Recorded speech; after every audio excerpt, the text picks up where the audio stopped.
Deputy McDonald.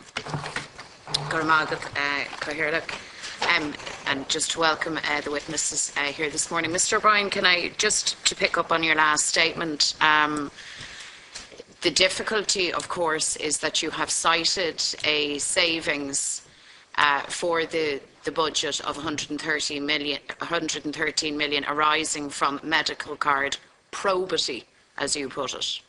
So I don't think it's really consistent of you to, on the one hand, say that we have to wait and see what the outcomes of these medical card reviews are on the one hand, and at the same time having a stated target saving of 113 million euro. I put it to you that in fact it is your figure and the department's figure, the minister's figure, that has caused considerable public alarm.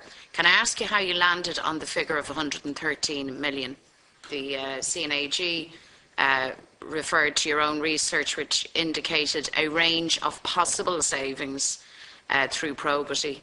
You've settled on the figure of 113 million. Can you just, in a very succinct manner, give us the logic as to how that figure was calculated, please? Well, first of all, I should say that the total figure for probity is actually 133 million. There is a separate probity line in the AEV of 20. Add the two together, it's 133. Okay, well then give us the logic for that. The figure of 113 was decided on by government and published in the annual estimates volume. I'm aware of that. I'm asking you, from whence did this figure arise, or do you know? Well, it wasn't proposed by the HSE. Okay. I wondered, could the department shed any light on that? Yeah, the figure arises from a government decision, and it is within the range suggested by PricewaterhouseCoopers in a report on medical card probity. I've acknowledged the report, but there's no firmer grounds than a government decision, and that it falls within a speculative range. Yeah, we operate on the basis of developing a service plan, as Mr. O'Brien has identified. We'll be exhaustively going through every aspect of expenditure to arrive at the service plan numbers in some detail. And you understand that at this point I can't be more specific. Right. So 113 million or 133 million in savings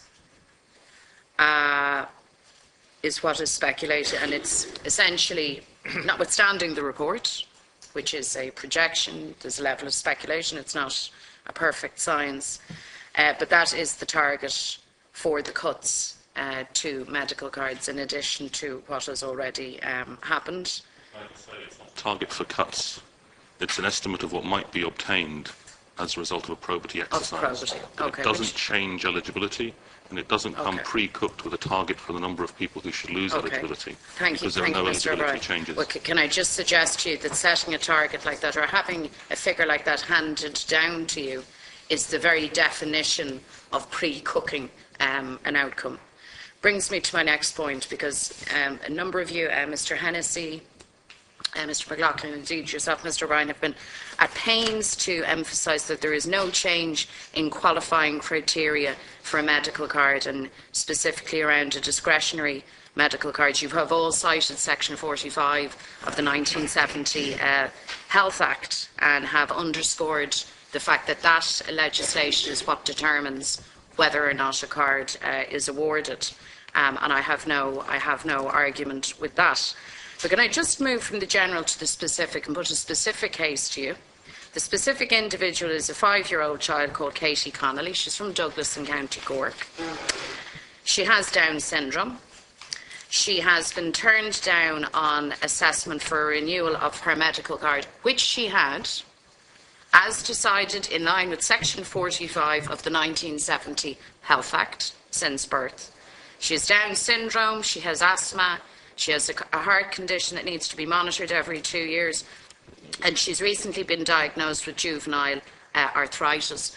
Her family always understood that on a simple, crude means test, they would not qualify for a card. But Katie had a card as adjudicated by the authorities in line with Section 45 of the 1970 Health Act.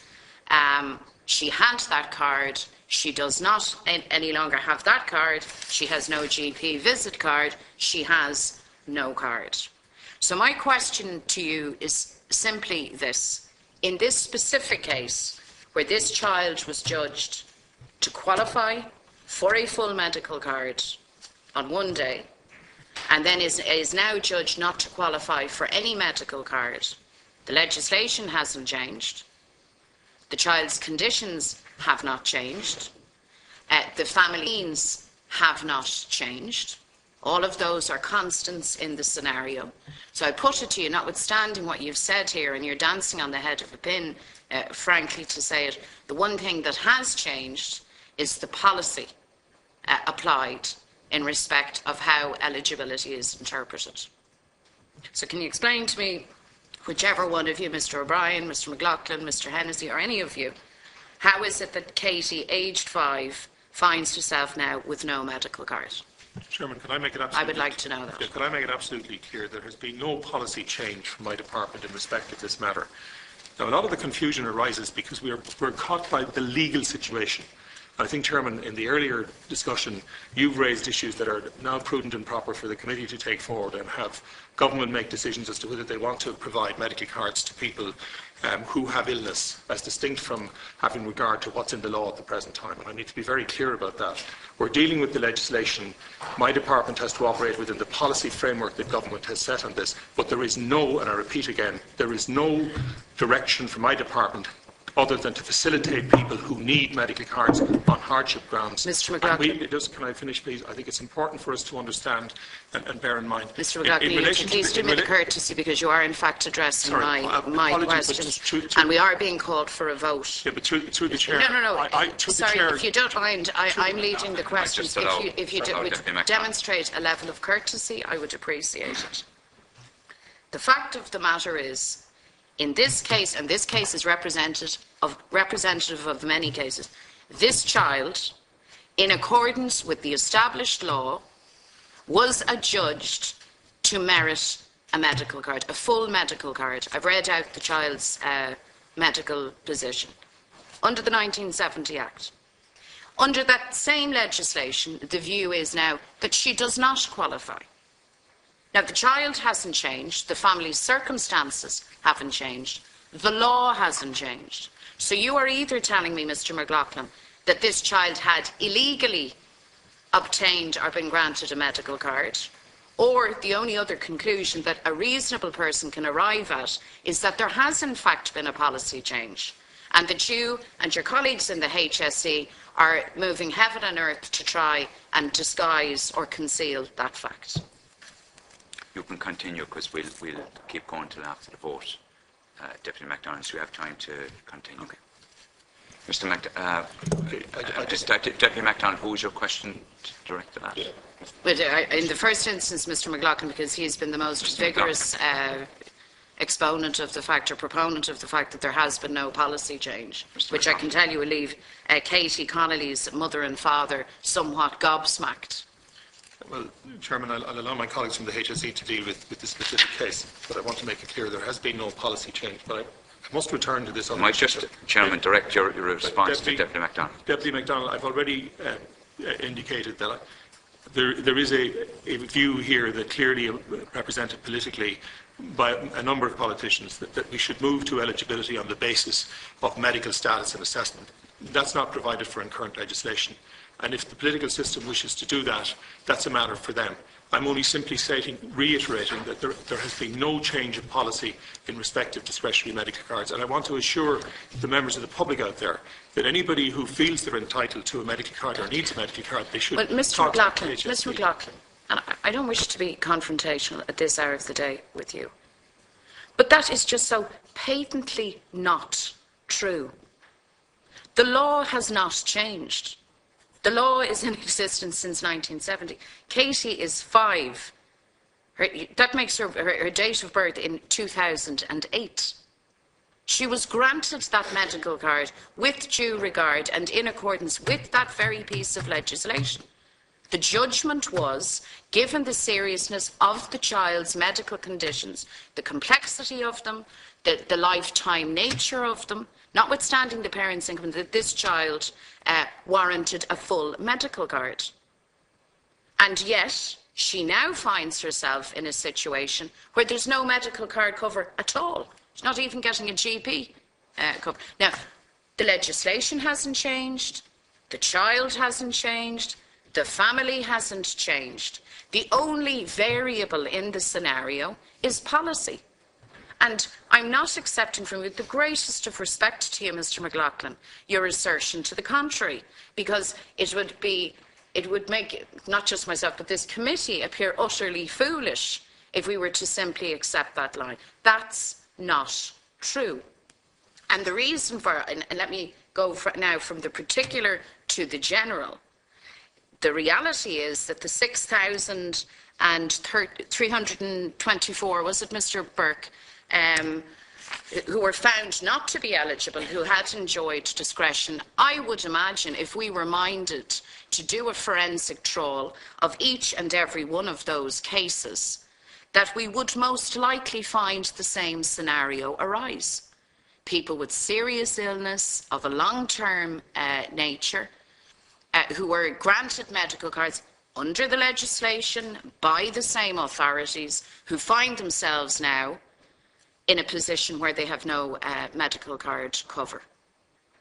Now, I'm not asking you to defend. I fully appreciate you don't make the policy shouts. That's your minister. That's fine. But don't come before the committee and tell us that black is white. I mean, please don't insult us by doing that. There has clearly been a change in policy, because you're not finding a change in legislation or in the circumstances of the individuals concerned.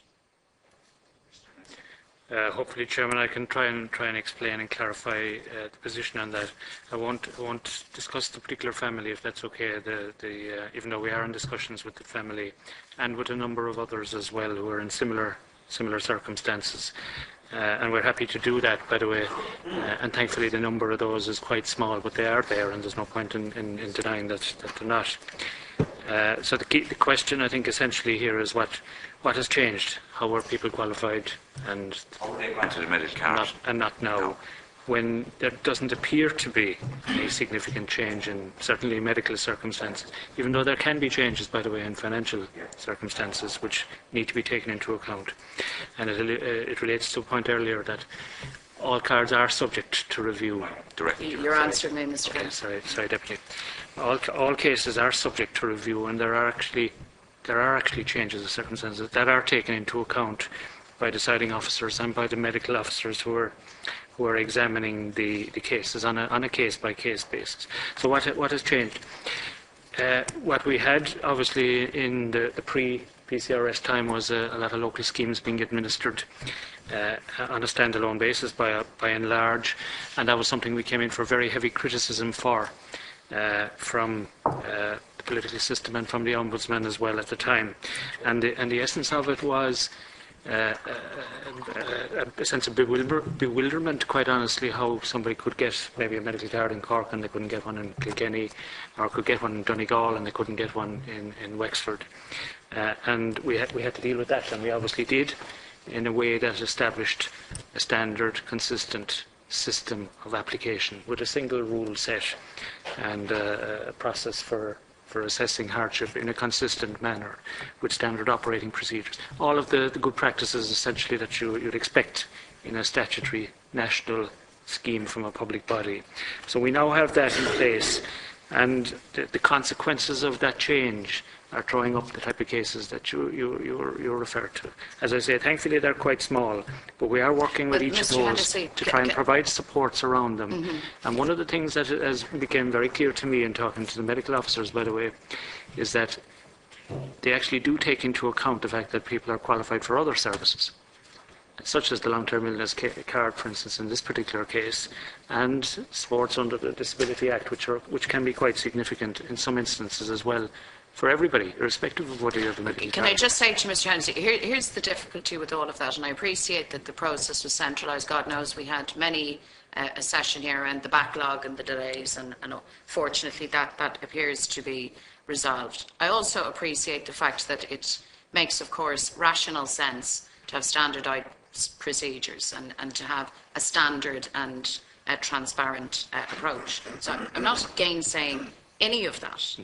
But I am simply saying to you, in the case of those who on a discretionary basis, who are ill and in difficult circumstances, who were granted medical cards, they now find themselves without them.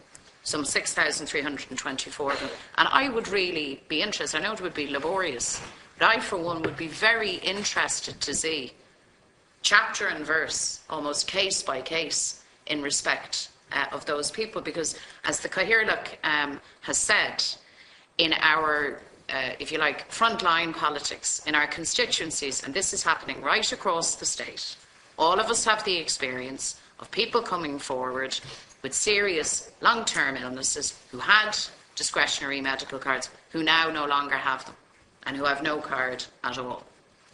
And I've made the point, and I won't labour it, I've made the point, I think, sufficiently clear to Mr McLaughlin, that I put that down, and I think any sensible person would put that down to a change in policy. I don't think that you can arrive at any other reasonable conclusion. Could I just ask, if you would happen to know, just in respect of children with Down syndrome, do you have a figure for those children who would have had a discretionary medical card who now no longer have one? Have you got that kind of data? I don't think we have a precise figure on that. We'll see what we can get for you on that. But the point because I would be interested to. The point I make on that again is that thankfully the number of people affected in the way you describe isn't anything like 6,000 people. But we are working. How do you know that, Mr. Hennessy? We've been contacted in the past 3 to 4 weeks by a significant number, but it's not anything like 6,000. Okay, but can I just a word to the wise? Just because you're not contacted does not necessarily mean that the experience isn't out there. Appreciate the point. We as politicians know that. Okay. And the other point I just want to make on that is that we are happy to work with those families and provide whatever supports we can within the law and within the schemes available to us to support them during this period. But we can't. What does that mean, Mr. Hennessy? If there are other entitlements that families are able to access aside from a medical card, we can't compound something that was wrong at one point by doing another one. So it was wrong that Katie had a medical card. I won't comment on that particular case. Well, no, you have commented on it. But it may. It was wrong that Katie Connolly had a medical card. With respect, my colleague specifically said at the outset of his remarks he was not going to comment on that case. And any comment he made thereafter should not be taken as a comment on that All case. right. Well, then let me rephrase it. It was wrong that these 6,324 people, amongst whom we can count Katie, it was wrong that they had medical cards. I'm not saying that. That's not what I'm saying at all. They may well have been entitled and eligible at a point in time. When it came up for review, the situation was that they were found not to be eligible. But that doesn't mean that they're abandoned entirely, and we have other supports that we want to make sure. You know what, Mr. Hennessy, and I say this to you very directly, the support that they want is their medical card back. That's what they want. So never mind and I'm not for a minute playing down the other fine supports and services that are there, but these people want their medical card back. And I certainly don't want to put words in your mouth, but you did begin to say that we cannot compound something that was wrong by continuing it. I mean, there is a need for a change in policy based on medical need. That's my view. And I appreciate that that's for us to pursue in the political arena.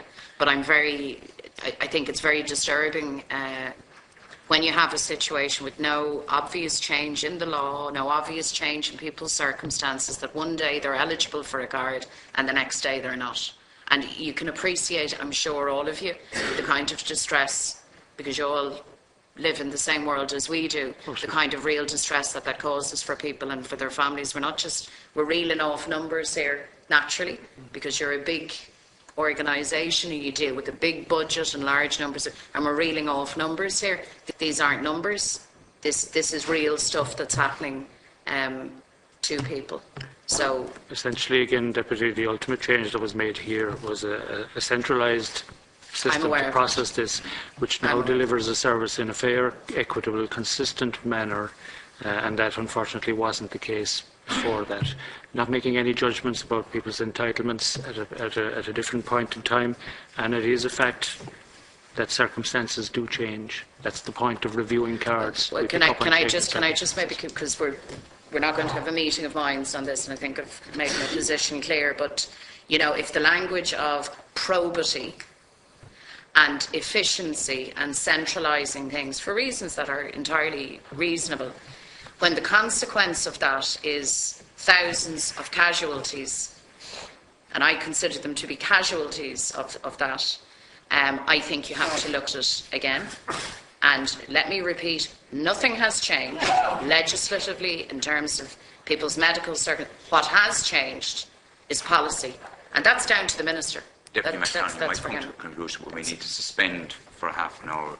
All TDs are required. I want to ask one very short please. question, and it's this, and it relates to the service plan, and you've indicated that it'll be published on the 25th of this month. No. What happens with the service plan Or it'll be completed is that it gets submitted to the Minister, on the 25th. and once he has approved it, it will be published. Can I just very briefly, Mr. O'Brien, just in respect of the 4 CEOs of the hospitals that wrote to you recently, there was an indication given that there would be, I don't know, consultation or communication between those persons and yourselves. Can I take it that that's underway? There has already been communication between the HSE and each of those hospitals. And is there an ongoing process of dialogue in respect to the funding of those There is, in hospitals? fact, a continuous process, every month, in fact, with or without letters to RTE. There are meetings around performance and risk issues with every hospital, and that's the normal place in which concerns But on the specific issue in the letter to RTE, is there dialogue and discussion on that matter? On the National Director of Acute Hospitals has been in contact and will continue to be in contact with each of those hospitals. Okay, that was as clear as mud. Thank you. Direct answer to a direct question, I thought. For being caged. McDonald, are you? You know that's fine, yeah. We'll suspend until around 12:15.